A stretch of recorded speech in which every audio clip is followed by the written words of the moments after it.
Hello guys, welcome back to my channel. I am filming a simple intro because it is almost midnight and I realized I didn't film an intro for my new video. I am doing an IKEA hacks video today, and the IKEA hacks in this video are super amazing. Like, they are kind of random when you put them together. Like, they kind of are for different areas in your home. Like, one could be for the living room, one could be for the bedroom. But at the same time, I think that you can definitely like universally use these around your home, and I think you guys are going to love these. So if you are not already, make sure to subscribe to my channel. Click that red subscribe button below and make sure to click the bell right next to it. I post brand new home decor and DIY content every single week. But let's just jump into today's IKEA hacks.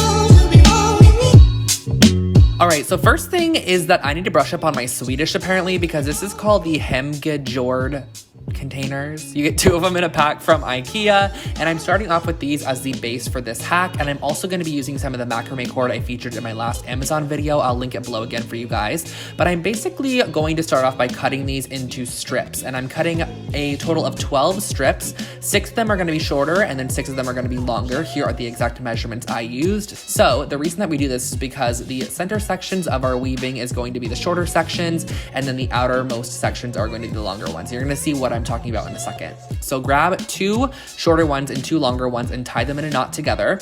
You're going to use a pair of scissors to create a hole on the bottom side of your tray. And these are kind of like a hard wicker material, so you can create a hole very easily by just twisting some scissors, pull through all 4 strands, and then make sure that the 2 shorter strands are in the center and your 2 longer strands are on either the left and right side. So what we're going to be doing is creating a spiral knot, as I like to call it. It's probably not even called that.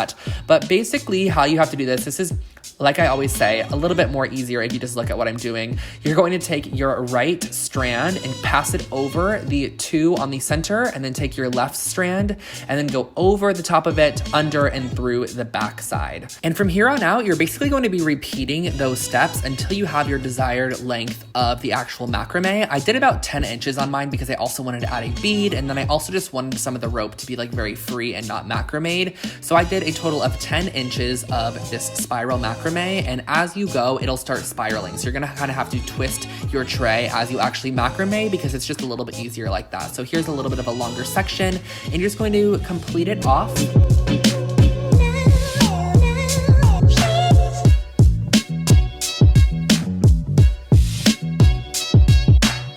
Once you're all done with that, I took one of these Amazon wood beads. These are wide-holed wood beads. That was such a hard set of words to say. And I'm gonna put all 4 strands through it, and as you can see, it fits perfectly on top. I just like the way that this looked. I thought I added a really nice little handmade touch to this, and you're going to be repeating this process on 3 sides. As you can see here, I did 3 sides. You could do 4 if you wanted it to be a little bit more sturdy. And then what I am doing is taking the smaller tray that it comes with as well, and doing the same process of just punching through 3 holes and then stringing through the 3 sections on the back side. Make sure to tie knots at the top too, so that way that it has a little like area for the tray to rest on.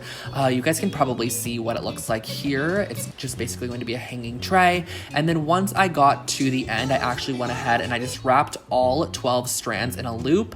And then I took one of the longest strands and wrapped it around there to kind of just create a very finished off loop. So I repeated this all the way up, wrapped it around. You can tie this off once you get to the end, snip all your extra threads, and I think this is such a cute little plant holder. You can put big plants on this, a collection of small plants, whatever your heart desires.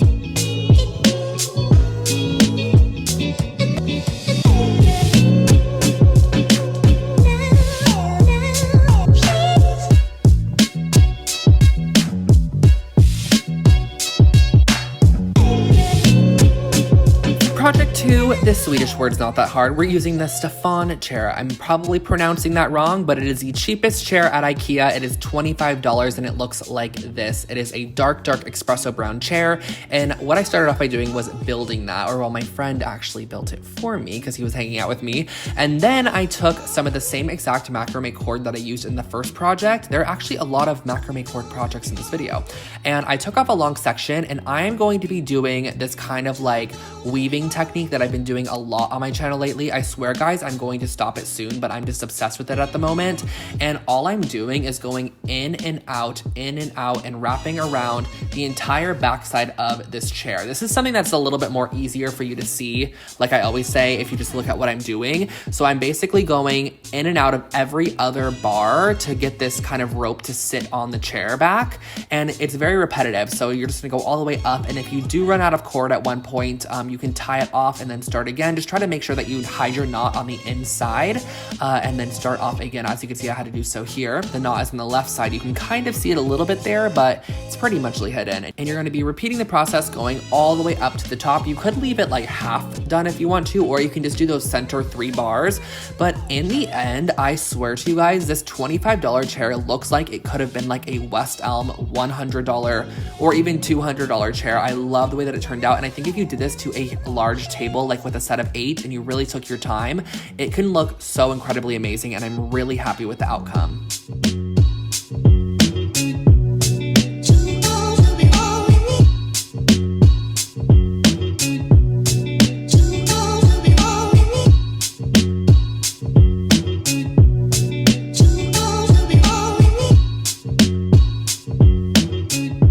Jumping right into project number 3, I'm using the Compliment scarf holder. These are woven ring scarf holders. I've actually used this in a past IKEA hacks video, but today I wanted to create a wall hanging with some assorted yarns. So I pulled some yarns out of my collection, and this is super simple and definitely something you can customize to your own space. You can also add things like fabric strips or different textures of strings, like maybe hemp rope or something like that. But what I did was I cut different strands of yarns, and I like to vary the thicknesses because I feel like it adds a lot of texture. I love this green one too because it has different colors in it, and it also has different thicknesses in it. So basically what I did was I just took them, cut them into strips, and then looped them, and then pulled the ends through the loop and just looped them all across the loops. That was a lot of loops, but I think you guys can kind of tell what I'm doing. I'm looping them everywhere, just filling up the entire bottom section. I was originally going to actually fill the entire thing up, and I thought this was such a great base for a project like this, because when I was thinking to myself, like how people make these yarn hangings, I'm always like, what base did they use to create this? This is such a great base that is super affordable. I think this is like $5 at IKEA to create a yarn hanging like this, and you can even pull the yarns off in the future and maybe do a new color palette if you wanted to. I actually stuck to just doing the bottom section of this because I thought it looked really cool having some exposed rings at the top, but you can fill it in entirely if you want to do so, and that finishes off your wall hanging.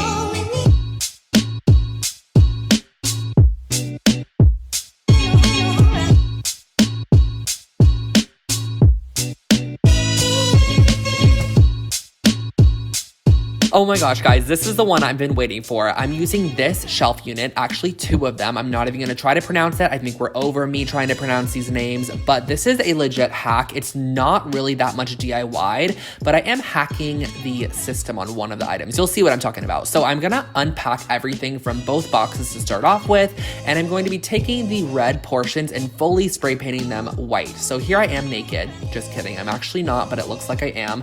I'm going to be spraying these with some white spray paint. It was super sunny outside. I still don't understand why Los Angeles decides to be 98 degrees in the fall time, but I guess it honestly helps with the drying process, so I can't be that mad at it. So I went ahead and I did a lot of coats of spray paint on all of this to get every single spot of red fully covered. I also ended up going in with like a sealant coat in the end, but I forgot to film that portion.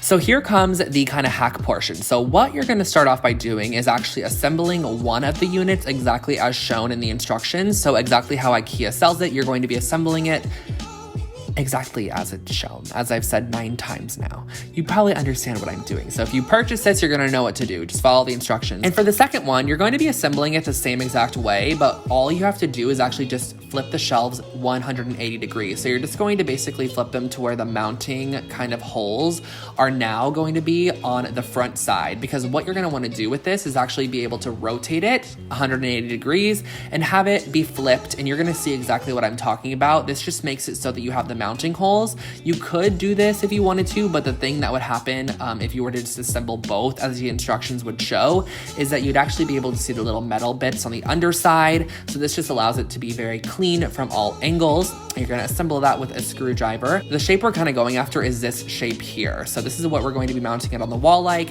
Now I do want to give you guys a disclaimer. I mounted it on the wall using some string hanging over the banister, and then I attached them together with some string as well, because honestly I didn't want to drill it into the wall because I want to use this in someone's future apartment makeover. But as you can see, you can mount it on the wall perfectly.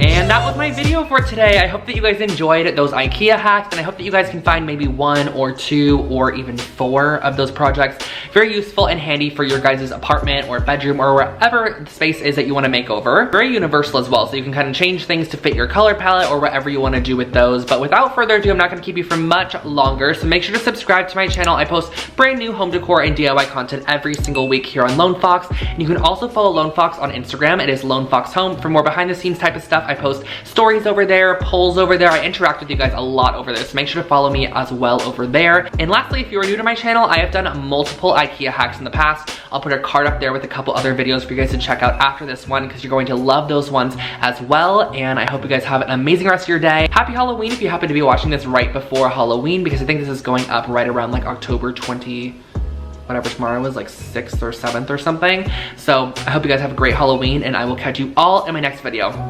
Bye guys!